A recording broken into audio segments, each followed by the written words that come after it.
Hi all, welcome and welcome back to my channel. In this video, I want to share an unbelievable story with you that is coming out of Indianapolis that I probably shouldn't find shocking at this point, but I do. But before I begin, I just want to take a moment to apologize to any of you who have left comments on my videos but don't see them show up under the videos. You may have noticed that your comments don't post right away when you submit them. That's because I approve all comments before they show up. I do that because I want all of you to feel safe and comfortable expressing your opinions on my channel without the worry of getting bashed for your views on things. So, I don't allow any negativity on my page. But, as a result of me trying to keep my channel on the positive side, YouTube deletes many of your comments. I see them, I read them, then I approve them to post, and they mysteriously disappear. And it's frustrating, because I can't respond to you until I post your comment. So, if it disappears, I can't respond. And I've read so many good comments that I wanted to respond to, but they fell down the YouTube black hole. And I want to apologize for that. I know you don't take the time to write comments for no reason, and I like to read them and thank you for watching my videos. So, if I haven't responded to a comment you sent recently, I apologize. I am thankful to all of you for watching my videos, and I'm sorry if your comment got lost in the shuffle. It's definitely not intended on my part, and I have no idea why YouTube is punishing me like this. So, thank you if you left a kind or informative comment on any of my videos. Know that I read it, even if it doesn't show up on my page. And for all of you who leave uplifting comments, I appreciate it more than you know. YouTubers get trashed a lot, and your kind comments make it all better. Alright, now on to this ridiculously unbelievable story that involves 5 people being shot, 4 killed, all over the most recent stimulus check, just now being received by many Americans. According to news reports, Genetrius Moore was a hard-working single mother who had just received her $1,400 stimulus check, and she planned to use the money to care for her children. The father of her youngest baby, Malik Halfacre, had other plans for her stimulus money. He thought he should get half. See, according to police reports, Malik was an ex-con who didn't work and just laid around all day. So, even though he wasn't helping Genetrius take care of their child, he felt he was entitled to half of her stimulus money, since he wouldn't be getting any. And I guess he didn't think it was fair. So, he told Genetrius that he wanted half. But Genetrius needed that money for her children, so she told him no. She told him she was the one working and supporting their child, so he didn't deserve it. Then she said he insisted. So she told him she'd give him $450, but that was it. She told police he responded to that by saying he was going to get that money.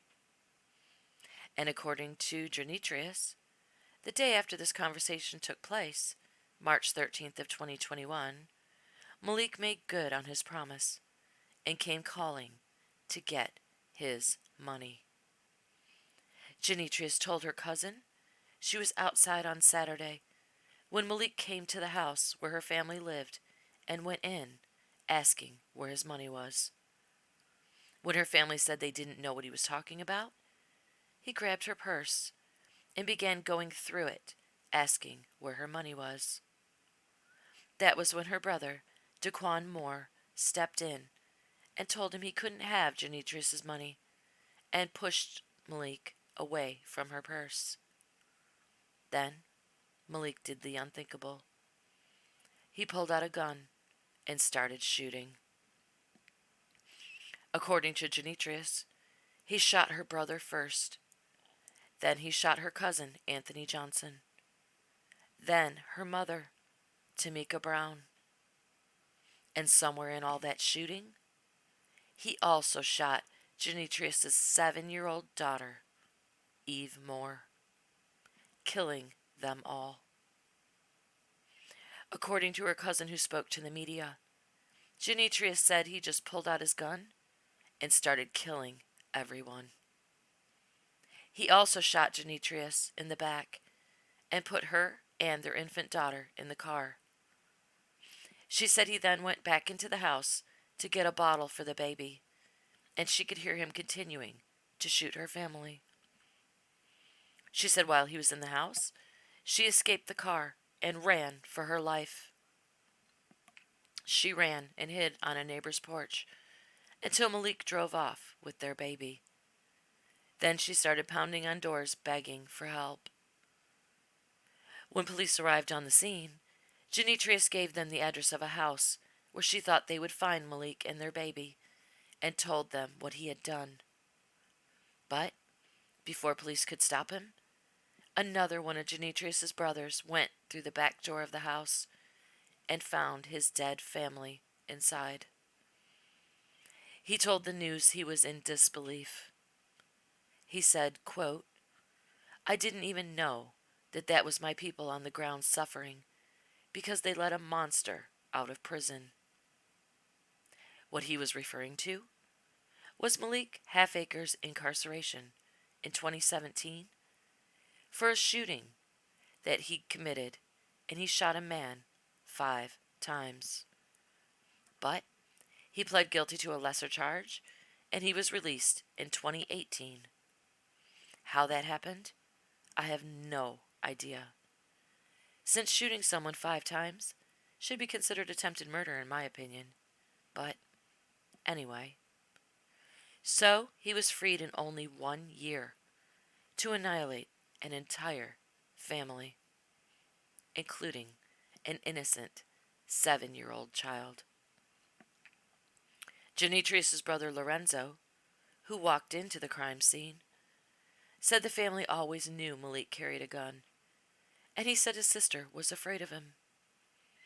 He had threatened to kill her before.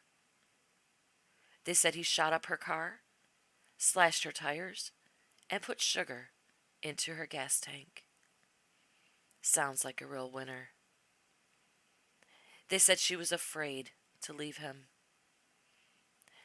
Police launched a manhunt for Malik and found their infant daughter safe at a relative's home. Thank God. Malik was found the day after the murders, hiding in the attic of a home, like a coward, and he was taken into custody. Hopefully he'll be locked up forever this time.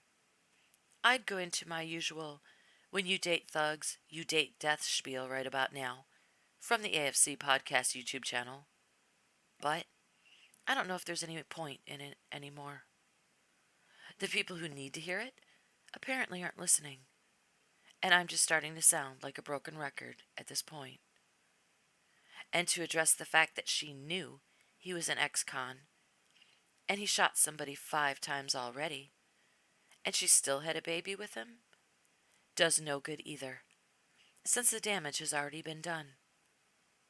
The lives have already been lost, and she's paying the ultimate price: the loss of her beautiful 7-year-old daughter, who was probably playing in the house, having a fun time, not knowing that she was about to be killed by a low-life piece of shit just moments before her little life was snuffed out.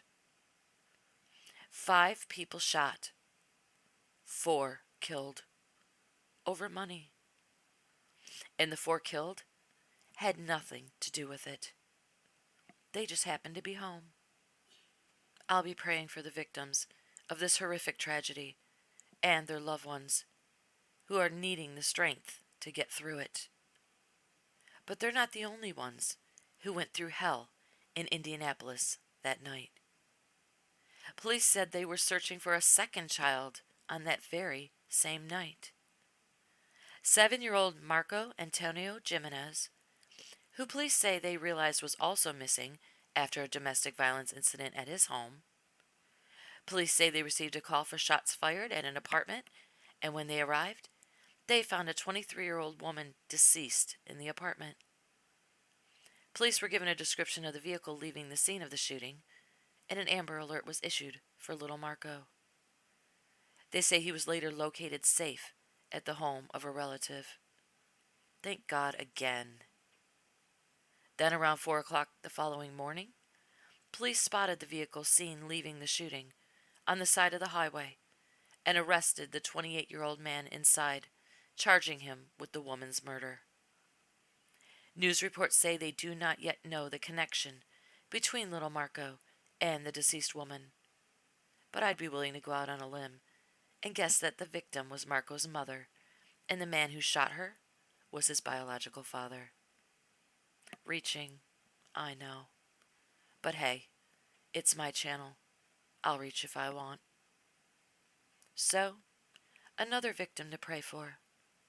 Another innocent child affected by the tragic loss of his parent. And absolutely no reasonable explanation for any of it. As usual, I got nothing. So many of you ask me in the comments after stories like this, what the hell is wrong with people? I wish I knew. But I don't have the first damn clue. Your guess is as good as mine. People are going crazy everywhere. Please stay safe out there. Look out for each other. Take care of each other. And I'll see you on my next video.